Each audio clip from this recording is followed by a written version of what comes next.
ಆ ಬೀದಿ ದೀಪಗಳು ಸಿಎಂ ಅಥವಾ ಯಾವ್ದಾರ ಮಿನಿಸ್ಟರ್ ಬರ್ತಾರೆ ಅಷ್ಟೇ ಆನ್ ಆಗ್ತವೆ.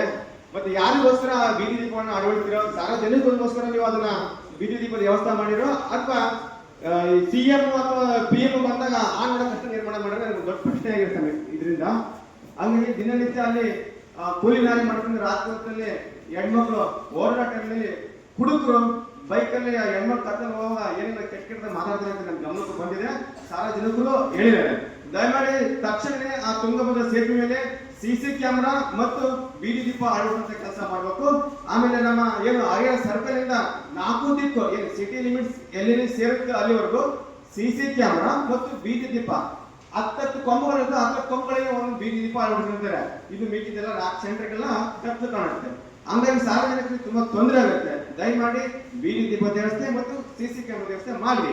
ನೋಡ್ರಿ, ಎಲ್ಲಿ ಬೇಕಲ್ಲಿ ಬೈಕ್ಗಳು ಕಳ್ತನ ಆಗ್ತಿದಾವ. ಪೊಲೀಸರಿಗೆ ಕಳ್ಳರಿಗೆ ಹಿಡಿಯಕ್ ಆಗ್ತಿಲ್ಲ, ಯಾಕಂದ್ರೆ ಅಲ್ಲಿ CC ಕ್ಯಾಮೆರಾ ವ್ಯವಸ್ಥೆ ಇಲ್ಲ. ಇದು ಯಾವ ರೀತಿ ಕಳ್ಳರು ಹಿಡಿತಾರೆ? ಹಂಗಾಗಿ ಸಿಟಿ ಲಿಮಿಟ್ಸ್ ಎಲ್ಲಿ ಬರುತ್ತೆ ಅಲ್ಲೆಲ್ಲ CC ಕ್ಯಾಮೆರಾ ಬೀದಿ ದೀಪ ಅಳವಡಿಸುವಂತ ಕೆಲಸ ಮಾಡ್ರಿ. ಆ ನಂತರ ಏನು 29ನೇ ವಾರ್ಡ್ ಗಂಗಾನಗರದಲ್ಲಿ ಹೊಳಿ ಬಂದ್ಬಿಟ್ರೆ ಮಳೆ ಬಂದಾಗ ಹೆಚ್ಚು ಕಮ್ಮಿ ಒಂದು 20 ರಿಂದ 30 ಮನೆ ಮುಳುಗೋಗ್ತಾವ. ಅದ್ರ ಸಂಬಂಧ ನಾವು ಸಾಕಷ್ಟು ಹೋರಾಟಗಳು ಮಾಡಿದ್ವಿ ಮತ್ತು ಸಂಬಂಧಪಟ್ಟಂತ ಜಿಲ್ಲಾಧಿಕಾರಿ ಇರ್ಬೋದು ಮತ್ತು ನಗರಸಭೆ ಪೌರಾಯುಕ್ತರು ಅವ್ರಿಗೆಲ್ಲ ಕೂಡ ಮನವಿ ಕೊಟ್ಟಿದ್ವಿ. ಇದುವರೆಗೂ ಏನೇನು ಎತ್ತಿಲ್ಲ, ಏನಕ್ಕೆ ಇಲ್ಲ. ಅಲ್ಲಿ ಆಶಾ ಕಾಲೋನಿಯಲ್ಲಿ ಒಂದು 8 ಎಕರೆ ಜಾಗ ಇದೆ, G+ ಮಾದರಿಯ ಮನೆ ನಿರ್ಮಾಣ ಮಾಡಿ ಕೊಡ್ತೀವಿ ಅಂತ ಹೇಳಿದ್ರೆ ಇದುವರೆಗೂ ಅದು ಏನೆಲ್ಲ ಎತ್ತಿಲ್ಲ. ಏನಕ್ಕೆ ಕೇಳಿದ್ರೆ ಕೊಳಗೇರಿ ಮಂಡಲ ಅಭಿವೃದ್ಧಿಗೆ ನಾವು ಲೆಟರ್ ಕೊಟ್ಟಿದ್ವಿ, ಆ ಜಾಗನ ಹಸ್ತಾಂತರ ಮಾಡಿದ್ವಿ. ರೋಡು, ಚರಂಡಿ, ಬೀದಿ ದೀಪ ಏನು ವ್ಯವಸ್ಥೆ ಮಾಡ್ಕೊಟ್ಟಂದ್ರೆ ನಾವು ಅವ್ರಿಗೆ ಏನು ಮನಿ ಮಾಡ್ಕೊಡ್ಬೇಕು ಅಥವಾ ಜಾಗ ಕೊಡ್ಬೇಕು ಅಂತ ಅಲ್ಲಿಂದ ರಿಪೋರ್ಟ್ ಬಂದ ನಾವು ಹೇಳ್ತಾರೆ. ಮತ್ತೆ ನೆಕ್ಸ್ಟ್ ಹೊಳಿ ಬಂದಾಗ ಅಲ್ಲಿ ಇರ್ತಕ್ಕಂಥ ಜನರ ಸ್ಥಿತಿಗತಿ ಏನಾಗ್ಬೇಕು, ಇದು ಸಂಬಂಧ ನಾವೆಲ್ಲ ಸಂಬಂಧಪಟ್ಟಂತ ಅಧಿಕಾರಿಗಳು ಮನವಿ ಕೊಟ್ಟಿದ್ದೀವಿ. ನಮ್ಮ ಬೇಡಿಕೆ ಇದು, ನಾವು ಒತ್ತಾಯ ಮಾಡಿ ನಿಮಗೆ ಗಮನಕ್ಕೆ ತರ್ತೀವಿ ಅಷ್ಟೇ. ಎಲ್ಲರಿಗೂ ನಮಸ್ಕಾರಗಳು. ಇದೇನೀಗ ಜಯ ಕಿರಾಣ ಸಂಘದಿಂದ ಮಾತಾಡಿದ್ರು. ಅದೇ ರೀತಿ ಅಭಿವೃದ್ಧಿ ಅನ್ನೋದು ಹರಿಹರಕ್ಕೆ ಮರೀಚಿಕೆ ಆಗಿದೆ. ಯಾಕಂದ್ರೆ ಎಲ್ಲಾ ಅಭಿವೃದ್ಧಿಗಳು ಬರೀ ದಾವಣಗೆರೆ ಅಷ್ಟೇ ಸೀಮಿತ ಆಗಿದೆ ಹೊರತು ಹರಿಹರಕ್ಕೆ ಯಾವುದೇ ಅಭಿವೃದ್ಧಿ ಇಲ್ಲ. ಯಾಕಂದ್ರೆ ರೋಡ್ ಇಲ್ಲ, ಚರಂಡಿ ಇಲ್ಲ. ಸಾರ್ವಜನಿಕರಿಗೆ ಕೊಡ್ಬೇಕಾದ ಮೂಲಭೂತ ಸೌಕರ್ಯಗಳೇ ಕೊಡದೇ ಇರುವಷ್ಟು ಅಧಿಕಾರಿಗಳು ನಿರ್ಲಕ್ಷ್ಯತೆ ತೋರ್ತಿದ್ದಾರೆ. ಯಾಕಂದ್ರೆ ಸಾರ್ವಜನಿಕ ತೆರಿಗೆ ಹಣದಿಂದ ತಾವುಗಳೇ ಸಂಬಳ ತಗೊಂತಿರೋ ಅಥವಾ ಸಾರ್ವಜನಿಕ ತೆರಿಗೆ ಹಣದಿಂದ ತಾವೇನು ಈ ಅಧಿಕಾರಿ ಬಂದಿದ್ದೀರೋ ತಾವು ದಯವಿಟ್ಟು ಅರ್ಥ ಮಾಡ್ಕೋಬೇಕು. ಸಾರ್ವಜನಿಕರು ಬೇಕಾದದ್ದು ಕುಂದುಕೊರತೆಗಳನ್ನು ನೀಗಿಸುವಂತ ಕೆಲಸ ತಾವು ದಯವಿಟ್ಟು ಮಾಡ್ಬೇಕು. ಯಾಕಂದ್ರೆ ಅಭಿವೃದ್ಧಿ ಪ್ರಾಧಿಕಾರ ಅಂತ ಹೇಳ್ಕೊಂತ ಬರ್ತೀರಿ, ಅಭಿವೃದ್ಧಿ ಬರುತ್ತೆ ದಾವಣಗೆರೆ ಎಷ್ಟು ಸೀಮಿತ ಆಗಿದೆ, ಹರಿಯಾಣ ಯಾವುದು ಆಗಿಲ್ಲದು. ಯಾಕಂದ್ರೆ ರೋಡ್ ಇಲ್ಲ, ಚರಂಡಿ ಇಲ್ಲ. ಪ್ರತಿನಿತ್ಯ ದಿನನಿತ್ಯ ಸಾರ್ವಜನಿಕರು ಎಷ್ಟು ಓಡಾಡ್ತಾರೆ ಅಂದ್ರೆ ಅದು ಕೇಳಕ್ ಬರೋ ಅಧಿಕಾರಿಗಳು ಕಿವಿ ಕೇಳ್ತಾರೆ, ಕಿವಿ ಬಿಡ್ತಾರೆ. ಅಂತ ವ್ಯವಸ್ಥೆ ಇಲ್ಲಿ ಹರಿಯಾಣದಲ್ಲಿ ನಿರ್ಮಾಣ ಆಗಿದೆ. ಹಾಗಾಗಿ ದಯವಿಟ್ಟು ಅಧಿಕಾರಿಗಳು ಎಚ್ಚೆತ್ತುಕೊಂಡ್ರೆ, ಇಲ್ಲ ಅಂದ್ರೆ ಮುಂದಿನ ದಿನಗಳಲ್ಲಿ ಜಯ ಕರ್ನಾಟಕ ಸಂಘಟನೆ ಎಲ್ಲ ಅಧಿಕಾರಿಗಳು ತಕ್ಕ ಪಾಠ ಕಲಿಸ್ಬೇಕಾಗುತ್ತೆ ಈ ಸಂದರ್ಭ ಹೇಳಕ್ಕೆ ಇಷ್ಟಪಡ್ತೀನಿ. ನನ್ನ ಹೆಸರು ಆನಂದ್ ಅಂತ. ಏನ್ ಕೆಲಸಗಳು ಆಗ್ಬೇಕು ವಾರ್ಡ್ಗಳಲ್ಲಿ, ಏನ್ ಅವಶ್ಯಕತೆ ಇದೆ ಅದನ್ನ ಹೇಳಿ ಅದನ್ನೆಲ್ಲ ಬರ್ತಿರ್ತಾರೆ. ಮುಂದಿನ ಬಜೆಟ್ ನಲ್ಲಿ ಅದನ್ನ ಹಣ ಅದಕ್ಕೆ ಮೀಸಲಿಡ್ತಾರೆ. ಅದ್ರ ಬಗ್ಗೆ ಹೇಳಿ. ಸಭೆ ಏನಿದೆಯಲ್ಲ, ನಾನು ಹೇಳ್ತಿರೋದು ಗೊತ್ತಾ, ಬಜೆಟ್ ಸಭೆ, ನೀವು ಏನ್ ಸಲಹೆ ಸೂಚನೆಗಳು ಅದಕ್ಕೆ ಹಣ ಮೀಸಲಿಡಬೇಕು, ಅದನ್ನ ಕೊಡಿ. ಈಗ ನಾವು ಭಾಷಣ ಮಾಡೋದು ಪ್ರಯೋಜನ ಇಲ್ಲ, ನಾವು ಮನವಿ ಮಾಡೋದು ಪ್ರಯೋಜನ ಇಲ್ಲ.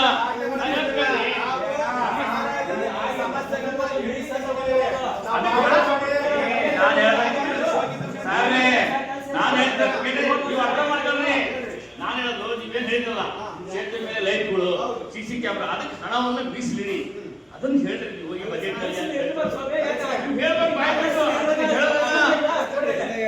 ನಗರಸಭೆಯಲ್ಲಿ ಹಣ ಇಲ್ಲ ಸರ್, ನಗರಸಭೆ ವ್ಯಾಪ್ತಿಯಲ್ಲಿ ಹಣ ಇಲ್ಲ. ಸಾರ್ವಜನಿಕ ತೆರಿಗೆ ಕಟ್ಟಲ್ಲ, ಸುಂಕ ಕಟ್ಟೋದಿಲ್ಲ. ಹರಿಹರ ಚಂದ ಸುಂಕ ಕಟ್ತಾರಲ್ಲ ಸರ್, ನಮಗೆ ಬೀದಿಗಳು ವ್ಯಾಪಾರಿಗಳು ಕಟ್ತಾರಿಲ್ಲ, ಹೋಟ್ಲುಗಳು ಕಟ್ತಾರಿಲ್ಲ ಸರ್. ನಿಮಗೆ ಎಷ್ಟಿದೆ ಹಂಗಾರೆ ಹಣ ಇವತ್ತು? ಈಗ ಪ್ರೆಸೆಂಟ್ಗೆ ಎಷ್ಟು ಹಣ ಇದೆ? ನಗರಸಭೆ ಇಲಾಖೆಯಲ್ಲಿ ಎಷ್ಟು ಹಣ ಇದೆ ಸರ್? ಆನಂದ್ ಅಂತ ಸರ್. ಆನಂದ್ ಅವರೇ, ಮಾಜಿ ಸದಸ್ಯರು ಹೇಳಿದ್ರು, ಈ ಸಭೆಗೆ ನಿಮ್ಮ ಏನು ರಿಕ್ವೈರ್ಮೆಂಟ್ ಇದೆ ಇವರು ನೀಟಾಗಿ ಹೇಳಿದರು. 2 ಕೆಲಸ ಹೇಳಿದರು. ಏನು ಹೇಳಿದರು? ನಾನು ಪ್ರತಿಯೊಂದು ಕೂಡ ಕೇಳ್ತಾ ಇದ್ದೇನೆ. ಹರಿಹರ ಮೇಲ್ಸೇತುವೆಯಲ್ಲಿ CCTV ಕ್ಯಾಮ್ರಾ ಅಲ್ಲ, ಪ್ರೀತಿ ದೀಪ ಹಾಕಬೇಕು, ಬೈಕ್ ಕಳ್ಳತನ ಆಗ್ತಾ ಇದೆ, CCTV ಹಾಕಬೇಕು, ಲಾ ಆ್ಯಂಡ್ ಆರ್ಡರ್ ಸಮಸ್ಯೆ ಆಗ್ತಾ ಇದೆ ಅಂತ ಹೇಳಿದರು. ಒಂದನೇದು. ಎರಡನೇದು, ಗಂಗಾನಗರದ್ದು ಪ್ರತಿ ವರ್ಷ ಸಮಸ್ಯೆ ಆಗ್ತಾ ಇದೆ, ಆಶ್ರಯ ಅಥವಾ ಎಲ್ಲಾದ್ರೂ ಮನೆಗಳ ಅರೇಂಜ್ಮೆಂಟ್ ಮಾಡಬೇಕು. That's all we required here.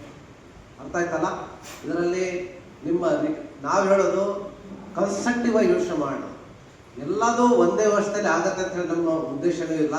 ದಯವಿಟ್ಟು ಏನು ರಿಕ್ವೈರ್ಮೆಂಟ್ ಇದೆ ಎಲ್ಲರೂ ಪ್ರಯತ್ನ ಮಾಡೋಣ. ತಮ್ಮ ಸಹಕಾರ ಇರಲಿ. ಈಗ ಸುಮಾರು ವರ್ಷ ನಾವು ನೋಡ್ಕೊಂತ ಬಂದ್ರೆ ಸರ್, ನಾನು ಹರಿಹರದಲ್ಲಿರ್ತಕ್ಕಂಥ ಒಬ್ಬ ಪ್ರಜೆಯಾಗಿ ಒಬ್ಬ ನಾಗರಿಕರಾಗಿ ಆಗಿದ್ದರಿಂದ ಸುಮಾರು ವರ್ಷದ ಹರಿಹರದಲ್ಲಿ ಯಾವುದೇ ಅಭಿವೃದ್ಧಿ ಕೆಲಸಗಳು ಆಗ್ತಿಲ್ಲ. ಹಾಗಾಗಿ ನಾವು ಕೇಳ್ತಿರೋದು ಅಷ್ಟೇ. ಯಾಕಂದ್ರೆ ದಾವಣಗೆರೆಗೆ ಎಷ್ಟು ಸೀಮಿತ ಆಗಿದೆ ಅಭಿವೃದ್ಧಿ ಅನ್ನೋದು.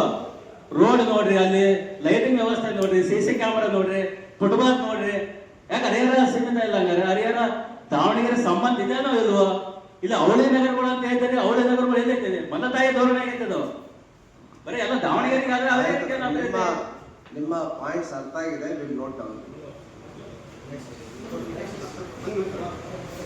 ಈಗ ಮಾಜಿ ನಗರಸಭೆ ಕೌನ್ಸಿಲರ್ ಹೇಳಿದ್ರೆ ಫಸ್ಟ್ ನಾವ್ ಎದಕ್ ಬಗ್ಗೆ ಅದು ಮಾತಾಡ್ಬೇಕು, ಆನಂತರ ಅದನ್ನ ಆಕ್ಷನ್ ಪ್ಲಾನ್ ಮಾಡಿ ಅದಕ್ಕೆ ಏನ್ ಬಗ್ಗೆ ಮಾಡೋದು ಮುಂದಿನ ಮಾಡ್ತಾರೆ ಅಂತ. ನಾನು ಸುಮಾರು ಒಂದು 4-5 ವರ್ಷದಿಂದ ಗಂಗಾನಗರದ ಬಗ್ಗೆ ಹೋರಾಟ ಮಾಡ್ತಾ ಇದೀನಿ. ಮತ್ತೆ ಯಾಕೆ ಮಾಡಲಿಲ್ಲ? ಒಂದು. ಎರಡನೇದು, ಈ ತುಂಗಭದ್ರಾ ಸೇತುವೆ ಮೇಲೆ ಬೀದಿ ದೀಪ ಇದಾವ, ಆನ್ ಆಗ್ತಿಲ್ಲ. ಮತ್ತೆ ಹೋರಾಟ ಮಾಡಿ ಹೇಳಿದ್ರಷ್ಟೇ ಮಾಡ್ತಾರ. ಯಾಕೆ ಅಧಿಕಾರಿಗಳು ಏನ್ ಮಾಡ್ತಾರ? ಅಧಿಕಾರಿಗಳು ಗೊತ್ತಾಗಲ್ವಾ ನಮ್ಮ ನಗರದಲ್ಲಿ ಏನ್ ಸಮಸ್ಯೆ ಇದೆ, ಏನು ಎತ್ತ ಅಂತ ಹೇಳಿ? ಏನು ಪೇಪರ್ನಾಗ ಬಂದಾಗ ಅಷ್ಟೇ ಮಾಡ್ಬೇಕಂತ ಆಯ್ತಾ? ಹೋರಾಟ ಮಾಡ್ಬೇಕಂತ ಅಷ್ಟೇ ಏನಾಯ್ತಾ? ಮತ್ತೆ ಅಧಿಕಾರಿಗಳು ಎದಕ್ಕಿದ್ದಾರೆ? ಸಾರ್ವಜನಿಕರು ಕೆಲಸ ಮಾಡಕ್ ಇಲ್ವಾ? ಇದಕ್ಕೆ ಏನಂತೀರಿ ಮಾಜಿ ಕೌನ್ಸಿಲರ್ ಸಾಹೇಬ್ರೆ?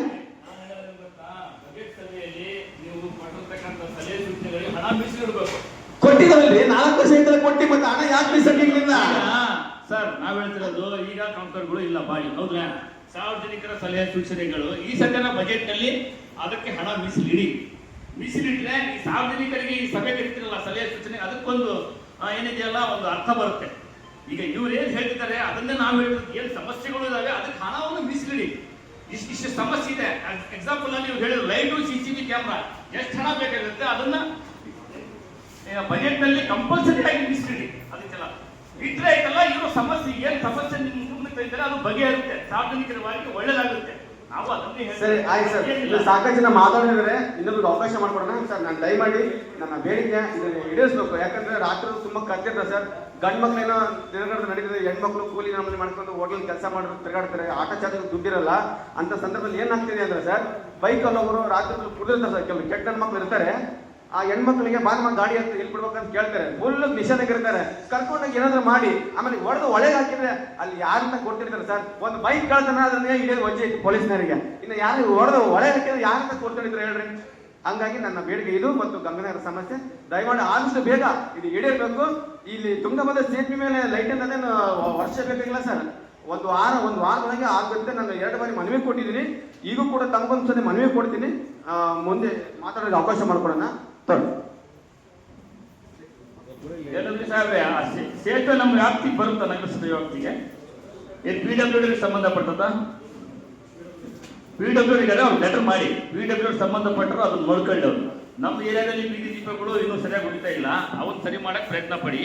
ನಮ್ಮ ವ್ಯಾಪ್ತಿಗೆ ಬರೋದನ್ನ ಹಣವನ್ನ ಮೀಸಲಿಡಿ.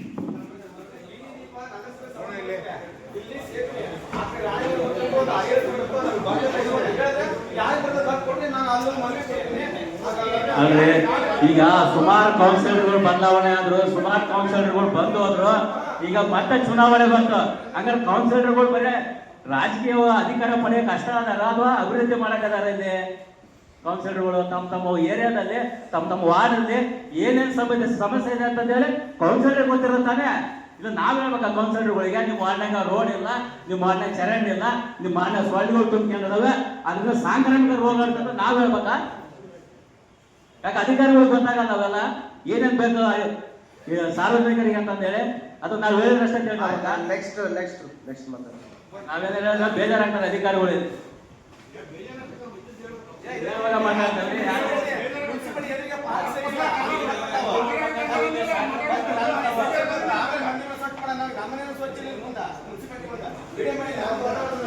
ವಿಡಿಯೋ ಮಾಡಿ ಮಾಡ್ಕೊಂಬಂದು ಹಾಕಿ ಕೊಟ್ಟವು ಏನು ಕೆಲಸ ಆಯ್ತು, ಆಯ್ತು. ಮಾಡಿದ್ರೆ ಯಾಕೆ ಬೀದಿಗಳು ಹೋರಾಟ ಮಾಡ್ಬೇಕು, ಹೋರಾಟ ಮಾಡಕ್ಕೆ ಎಲ್ಲ ಒಂದಾಗಬೇಕು, ಈ ಹೋರಾಟ ಮಾಡಿ ಎಲ್ಲ ಒಂದೊಂದು ಹಾಕೋ ಕೆಲಸ. ದಾವಣಗೆರೆ ಅಷ್ಟೇ ಸೀಮಿತ ಮಾತಾಡಿದವ್ರನ್ನೇ ಹಾಕೋದು.